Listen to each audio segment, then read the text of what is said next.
சத்தமாய் சொல்லுங்கள், அல்லேலூயா. ஆமென். கர்த்தர் நல்லவர். யோவான் எழுதின சுவிசேஷம் 16வது அதிகாரத்தை திருப்பிக் கொள்ளுங்கள். யோவான் எழுதின சுவிசேஷம் 16வது அதிகாரம். 3 வாரங்களாக ஆண்டவருடைய கிருபையினாலே இந்த அதிகாரத்திலிருந்து கர்த்தருடைய வசனத்தை நாம் தியானித்து வருகிறோம். தொடர்ந்து இன்றைக்கும் கர்த்தர் நம்மோடு இடைபடுவாராக. குறிப்பாக கடந்த சில வாரங்களாகவே பரிசுத்த ஆவியானவரை குறித்து கர்த்தருடைய வேத வசனத்திலிருந்து கர்த்தர் நமக்கு கற்றுக் கொடுத்து கொண்டிருக்கிறார். இந்த கடைசி காலத்தில் பரிசுத்த ஆவியானவரை குறித்த தெளிவான ஒரு கண்ணோட்டம் கிறிஸ்தவர்களாகிய நமக்கு மிகவும் அவசியம், சபைக்கு மிகவும் அவசியம். ரட்சிக்கப்பட்ட ஒவ்வொருவருக்கும் இந்த பரிசுத்த ஆவியானவர் ஈவாய் கொடுக்கப்பட்டிருக்கிறார். அவர் வெளியில் அல்ல, நமக்குள் வாசம் பண்ணுகிறவர். அவர் சாதாரணமான ஒரு வல்லமை மாத்திரம் அல்ல, ஆள் தத்துவம் உடையவர், திருத்துவத்தின் 3ஆம் நபர் என்று தெளிவாய் வேத வசனங்களின் மூலம் நாம் அறிந்து கொள்ள முடிகிறது. ஏதோ ஸ்பீடா பாடுறதுனால, ஸ்பீடா கை தட்டுறதுனால, அந்நிய பாஷை பேசுறதுனால மட்டும் பரிசுத்த ஆவியான் வெளிப்படுகிறார் என்கிற ஒரு குறுகிய மனப்பான்மையோடு நாம் வாழ முடியாது, வாழக்கூடாது. பரிசுத்த ஆவியானுடைய பணிகள், ரட்சிப்பில் அவருடைய செயல்பாடுகள், ஒரு கிறிஸ்தவ வாழ்க்கையில் பரிசுத்த ஆவியானுடைய பங்கு, இவைகள் எல்லாவற்றையும் ஒரு தேவ மனிதன், தேவ பிள்ளை தெளிவாய் புரிந்து கொள்ள வேண்டும். அது ரொம்ப முக்கியம். நாம் அவரை அறிந்து கொள்ள தான் இன்னும் பரிசுத்தமா வாழ முடியும், இன்னும் வார்த்தைகளை, கர்த்தருடைய வார்த்தைகளை அறிந்து கொள்ள முடியும். ஆகவே தேவனுடைய பிள்ளைகள், இந்த வசனங்களை நீங்கள் கவனமாய் கவனிக்க உங்களை அன்பாய் கேட்கிறேன். நான் உங்களுக்கு சொன்னேன், இந்த யோவான் 16வது அதிகாரம் ஆண்டவராய் இயேசு கிறிஸ்துடைய ஊழியத்தின் கடைசி நாளில், அதாவது இயேசு காட்டி கொடுக்கப்படுவதற்கு முன்பாக சீஷர்களோடு தன்னுடைய இருதயத்தை பகிர்ந்து கொண்ட ஒரு அற்புதமான வேத பகுதி, வசனங்கள் நிறைந்த பகுதி. இயேசு சீக்கிரத்தில் நான் காட்டி கொடுக்கப்பட போறேன், நான் சிலுவையில் அறையப்பட போறேன், நீங்க என்ன சில காலம் பார்க்க மாட்டீங்க, திரும்ப சில காலம் பார்ப்பீங்க அப்படின்லாம் சொல்லி உங்களுடைய இருதயம் கலங்காமலும் பயப்படாமலும் இருக்கட்டும், நான் போறது உங்களுக்கு ரொம்ப பிரயோஜனமா இருக்கும், நான் போனா உங்களுக்காக வேறொரு தேற்றரவாளனை அனுப்புவேன் என்று கர்த்தர் அப்போஸ்தலர்களை, சீஷர்களை திடப்படுத்துகிறார். அவருடைய வார்த்தையின் மூலமாய் திடப்படுத்துகிறார். இந்த பரிசுத்த ஆவியானவர் வந்தால் உங்களுக்கு என்ன நன்மை, அவர் என்ன செய்வார் அப்படிங்கிற காரியத்தில் சில காரியங்களை கர்த்தர் அங்கு சொல்லுகிறார்.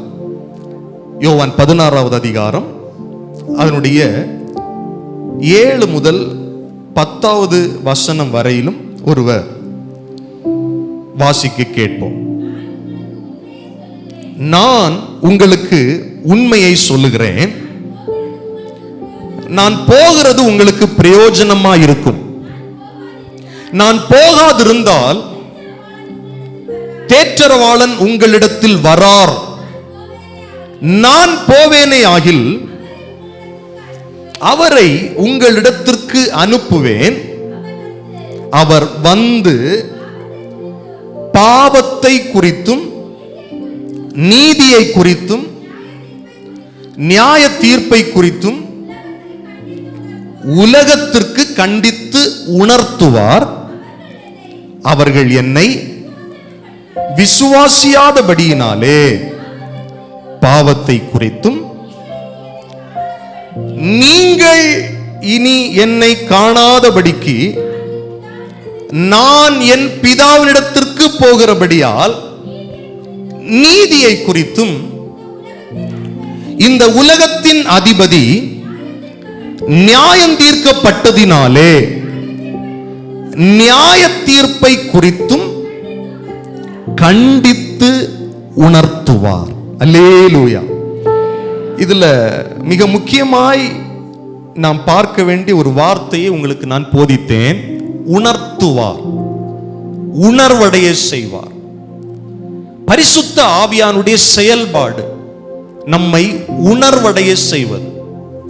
பெந்தேகோஸ்தே நாளில் பேதுருடைய பிரசங்கத்தை கேட்டவர்கள் உணர்வடைந்தார்கள். அதான் ரொம்ப முக்கியம். பாருங்க, மெசேஜ் நல்லா இருக்கு, பிரசங்கம் சூப்பரா இருக்கு அப்படின்னு சொல்லிட்டு போகல.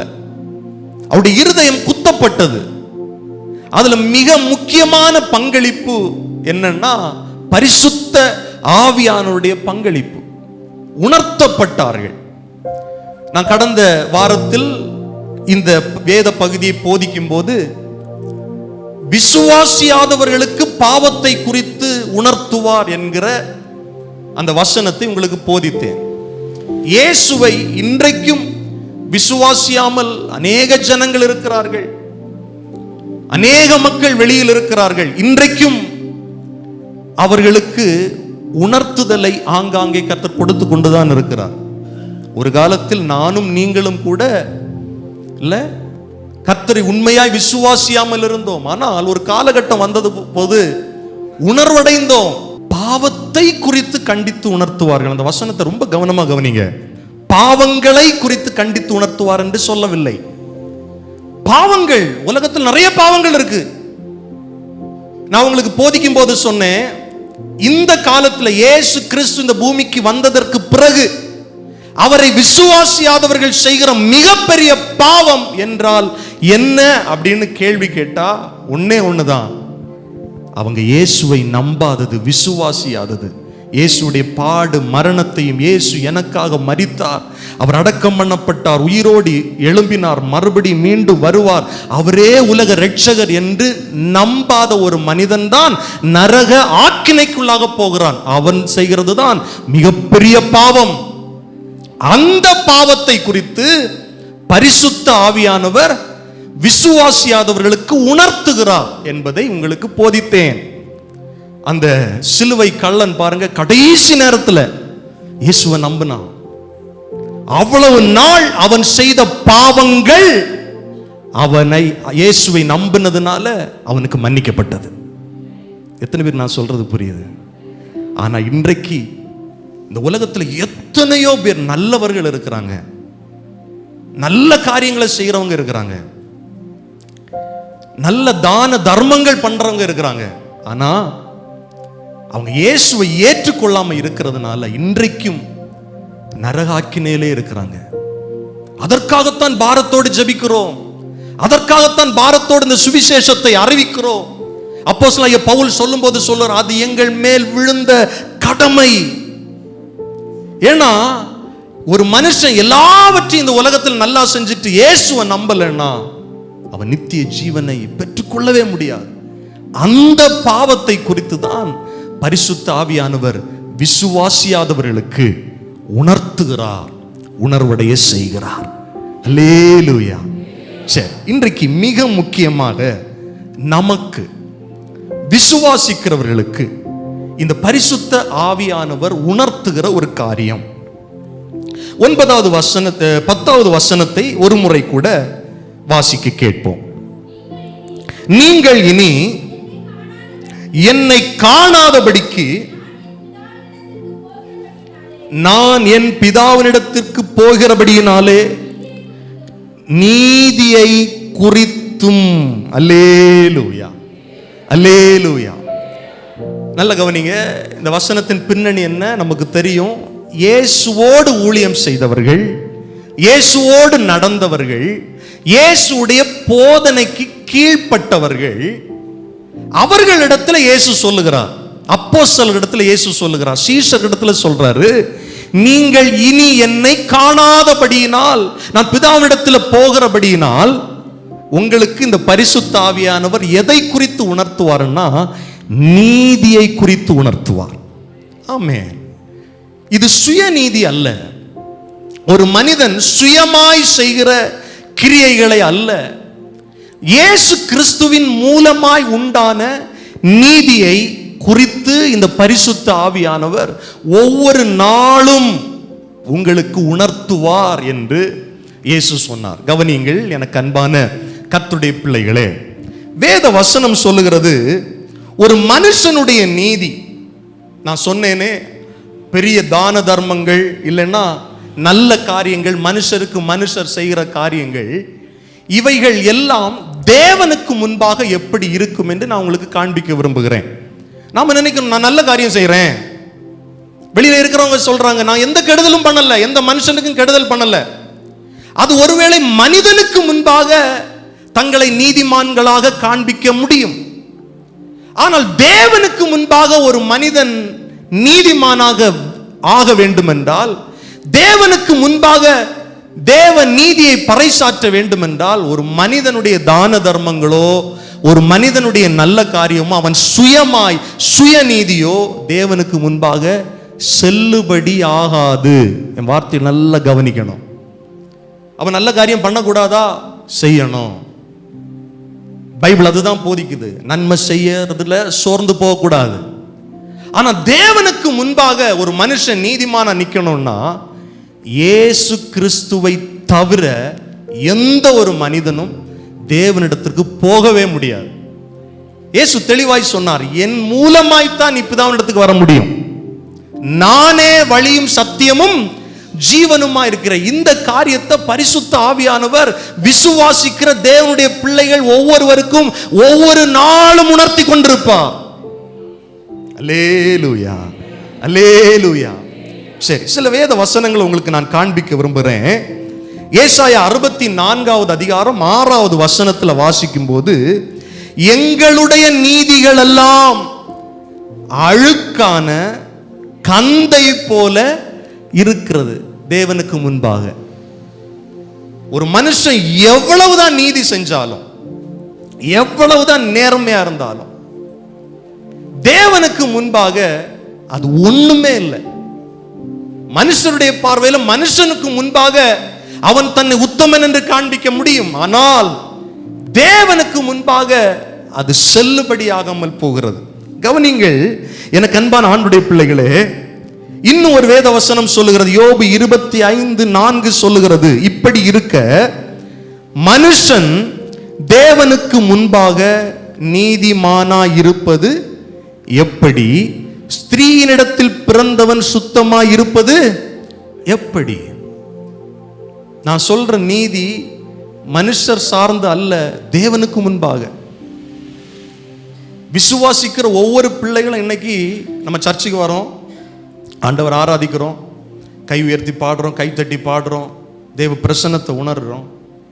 இதெல்லாம் எதுனால நினைக்கிறீங்க? நீங்க இந்த தைரியத்தை எது தந்ததுன்னு நினைக்கிறீங்க? தேவனுக்கு முன்பாக நீதிமான் என்று சொல்லுகிற அளவில் நம்மளை வச்சது நம்ம நமக்கே வச்ச பெர்ஃபெக்ஷன் அல்ல. நான் சொல்றேன், எத்தனை பேருக்கு புரியுது? என்ன நானே உங்களை நீங்களே தேவனுக்கு முன்பாக பூரணப்படுத்த முடியாது. எந்த ஒரு மனுஷனும் சரி, அது எவ்வளவு பெரிய ஊழியக்காரராக இருந்தாலும் சரி, எவ்வளவு பெரிய தீர்க்கதரிசியா இருந்தாலும் சரி, அவங்க தங்களுடைய நீதியினால தேவனுக்கு முன்பாக நிற்கவே முடியாது. இந்த பூமியில ஸ்திரீயிடத்தில் பிறந்த எந்த ஒரு மனிதனா இருந்தாலும் சரி நிற்கவே முடியாது. அப்படின்னா தேவ நீதி என்ன அப்படிங்கறத இன்னைக்கு நம்ம பார்க்க போகிறோம். 2 கொரிந்தியர் மிக முக்கியமான ஒரு வசனம் பாருங்க. 2 கொரிந்தியர் 5வது அதிகாரம் 21வது வசனத்தை வாசிக்க கேட்போம். நாம் அவருக்குள் தேவனுடைய நீதியாகும்படிக்கு பாவம் அறியாத இயேசுவை நமக்காக பாவமாக்கினார். அல்லேலூயா. இப்ப நானும் நீங்களும் தேவனுக்கு முன்பாக நீதிமானாக காட்டப்பட வேண்டும் என்றால் பாவமறியாத ஒரு நீதிமானுடைய ரத்தம் சிந்தப்பட வேண்டும். அதான் இயேசு. இயேசுவை தவிர இந்த பூமியில வந்த எந்த மனிதனும் பெர்ஃபெக்ட் கிடையாது. எந்த மனிதனும் தேவனுக்கு முன்பாக பெர்ஃபெக்டே கிடையாது. நியாயப்பிரமாணத்தை பெற்றவர்களாக இருந்தாலும் சரி, விருத்த சேதனம் பெற்றவர்களாக இருந்தாலும் சரி, தேவனுடைய கட்டளைகளை நேரடியாக பெற்றவர்களாக இருந்தாலும் சரி, யாரும் நியாயப்பிரமாணத்தையோ தேவனுடைய கட்டளைகளையோ முழுமையாய் செய்து முடிக்க முடியவில்லை. ஆனால் இயேசுவை குறித்து பைபிள் சொல்லுது, நியாயப்பிரமாணத்திற்கு கீழானவர். தாவீதின் வம்சத்தில் வந்தவர். இயேசு ஒவ்வொன்றையும் தேவனுடைய சித்தத்தின்படி செய்து முடித்தார். சிலுவையில் அதான் ஒரு வெற்றி முழக்கம் இருந்தது, எல்லாம் முடிந்தது. இந்த வேத வசனம் சொல்லுகிறது, நாம் இயேசுவுக்குள் தேவனுடைய நீதியாகும்படி பாவம் அறியாத அந்த இயேசுவை பிதாவாகிய தேவன் பாவமாக்கினார். பாவம் அறியாதவர். இந்த வசனங்களை நல்ல கவனமா கவனிக்கணும். இயேசு பாவம் செய்யாதவர், பாவம் அவரிடத்தில் இல்லை. ஆனால் என்னுடைய உங்களுடைய பாவங்கள் எல்லாம் அவரிடத்தில் சுமத்தப்பட்டது. நல்ல கவனிங்க. பழைய ஏற்பாட்டு காலத்துல ஒரு மனிதனுடைய பாவம் நிவர்த்தி ஆகணும்னா, அது ஆசாரியனா இருந்தாலும் சரி, அது எவ்வளவு பெரிய ஆளா இருந்தாலும் சரி, தேவன் அவர்களுக்கு என்று ஒரு பலியை நியமித்திருந்தார். இப்போ ஜனங்கள் ஒரு ஆட்டை பிடிச்சிட்டு வராங்கன்னு வச்சுக்கோங்க, ஆசாரியன் ஆட்டை கொண்டு வர அந்த மனுஷனை பார்க்க மாட்டார். கவனிங்க வார்த்தைய, ஆட்டை தான் செக் பண்ணுவார், ஆடை செக் பண்ணுவார். ஆடுக்கு கண்ணு தெரியுதா, ஆடுக்கு பழுதில்லாம இருக்கா, ஆடு பழுதில்லாம இருக்கான்னு ஆடை செக் பண்ணுவார். பழுதில்லாத அந்த பலியை பின்னால நிக்கிறான் பாருங்க, பாவியாக அந்த மனுஷனுக்கு பலி செலுத்தும்படி ஆசாரியன் ஆடை தான் செக் பண்ணுவார். அதே போலதான் இயேசுவை விசுவாசிக்கிற நாம, கவனிங்கள், இயேசுவை ஏற்றுக்கொண்ட நாம நம்முடைய நீதியை பிதா பார்க்கல, இயேசு நமக்காய் சிந்தப்பட்ட அந்த இரத்தத்தை பார்க்கிறார். அல்லேலூயா, அல்லேலூயா. அந்த பழுதற்ற பலியை இன்றைக்கு நமக்காய் பரிந்து பேசி கொண்டிருக்கிற அவருடைய ஊழியத்தை பார்த்து தான் இன்னைக்கு நாம நிலைநிற்கிறோம். எத்தனை பேர் ஆமென் சொல்றீங்க? அல்லேலூயா. அவருடைய கிருபையினால் நிற்கிறோம். எப்படி பழைய ஏற்பாட்டில் ஆசாரியன் பழுதற்ற ஆட்டை பார்த்து செக் பண்றாரோ, அதே போல பிதாவாகிய தேவன் இந்த காலகட்டத்தில் உங்களுக்காக எனக்காக இயேசுவை பார்க்கிறார். இயேசு நமக்காய் பரிந்து பேசி, இதுதான் தேவனுடைய நீதி. இதை குறித்து தான் பரிசுத்த ஆவியானவர் நமக்கு ஒவ்வொரு நாளும் உணர்த்துறார். ஹல்லேலூயா, ஹல்லேலூயா. அப்போ இதை தியானிக்க தியானிக்க, இந்த வசனங்களை தியானிக்க தியானிக்க ஒரு கிறிஸ்தவனுக்கு உள்ள தானாகவே என்ன வந்துருதுன்னா மனத்தாழ்மை வந்துருது. நான் என் சுயமா இல்லை, என் சுய சித்தத்தினால் அல்ல, சுய நீதியினால் அல்ல தேவ பிரசன்னத்துக்கு போறது, சுய நீதியினால் அல்ல அவர் ஆராதிக்கிறது, சுய நீதியினால் அல்ல பரலோகத்துக்கு நான் போறது, எல்லாமே இயேசு. பரிசுத்த ஆவியானவர் அதைத்தான் திரும்ப திரும்ப சொல்லிக்கிட்டே இருப்பார். இயேசு அதைத்தானே சொன்னார், அவர் வந்து என்னை குறித்து சாட்சி கொடுப்பார், என்னை குறித்து உங்களுக்கு அறிவாய் புகட்டுவார். என கண்பான ஆண்டுடைய பிள்ளைகளே, இந்த தேவ நீதியை குறித்து இன்னும் கொஞ்சம் டீட்டெயிலா உங்களை கொண்டு போக விரும்புறேன். ரோமருக்கு எழுதின நிருபம் 3வது அதிகாரம் 21வது வசனத்திலிருந்து சில வசனங்களை உங்களுக்காக நான் வாசித்து அதிலிருந்து சில காரியங்களை கற்றுக்கொள்ள போகிறோம். இப்படி இருக்க நியாயப்பிரமாணம் இல்லாமல் தேவ நீதி வெளியாக்கப்பட்டிருக்கிறது. அதை குறித்து நியாயப்பிரமாணமும் தீர்க்க தரிசனங்களும் சாட்சியிடுகிறது. அது இயேசு கிறிஸ்துவை பற்றும் விசுவாசத்தினாலே பலிக்கும் தேவ நீதியே. எல்லாரும் இந்த வார்த்தையை திரும்ப என்னோடு இணைந்து சொல்லுங்கள். அது இயேசு கிறிஸ்துவை பற்றும் விசுவாசத்தினால் பலிக்கும் தேவ நீதியே. விசுவாசிக்கிற எவர்களுக்குள்ளும் எவர்கள் மேலும் அது பலிக்கும், வித்தியாசமே இல்லை. புரியுதா நான் சொல்றது? வசனம் புரியுதா? ஹலோ, இயேசுவை ஒரு மனிதன் ஆணித்தரமா விசுவாசிக்கிறான்னா, இந்த பரிசுத்த ஆவியானவருடைய பணி என்னன்னா, ஒரு மனுஷனை ரட்சிப்புக்குள்ள நிலை நிறுத்துவது, ரட்சிப்புல தடுமாறாமல் இருக்க செய்வதுதான் இந்த பரிசுத்த ஆவியானுடைய ஒரு முக்கிய பணியா இருக்கிறது விசுவாசிகளுக்குள்ள. சபைக்குள்ள தேவ பிள்ளைகளுக்குள்ள திரும்ப திரும்ப உணர்த்துகிற காரியம், நீ இயேசுவை விசுவாசிக்க வேண்டும். இயேசு என்னுடைய பாவங்களுக்காக மரித்தார் என்பதை நம்ப வேண்டும். சகோதரர்களுக்கு காது கேக்குதா? இயேசு கிறிஸ்து எனக்காக அடக்கம் பண்ணப்பட்டு உயிரோடு எழும்பினார் என்பதை விசுவாசிக்க வேண்டும். அவர் சொன்னபடி மறுபடியும் என்னை சேர்த்துக் கொள்ள வருவார் என்று விசுவாசிக்க வேண்டும். திரும்ப திரும்ப பரிசுத்த ஆவியானவர் ஒரு மனிதனுக்குள்ள சொல்லிக் கொண்டே இருப்பார்.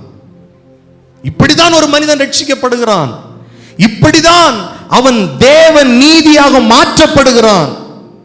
ஏன்னா வசனம் சொல்லுது, அவரை விசுவாசிக்கிற எவருக்குள்ளும் எவர்கள் மேலும் அது பலிக்கும், வித்தியாசமே கிடையாது.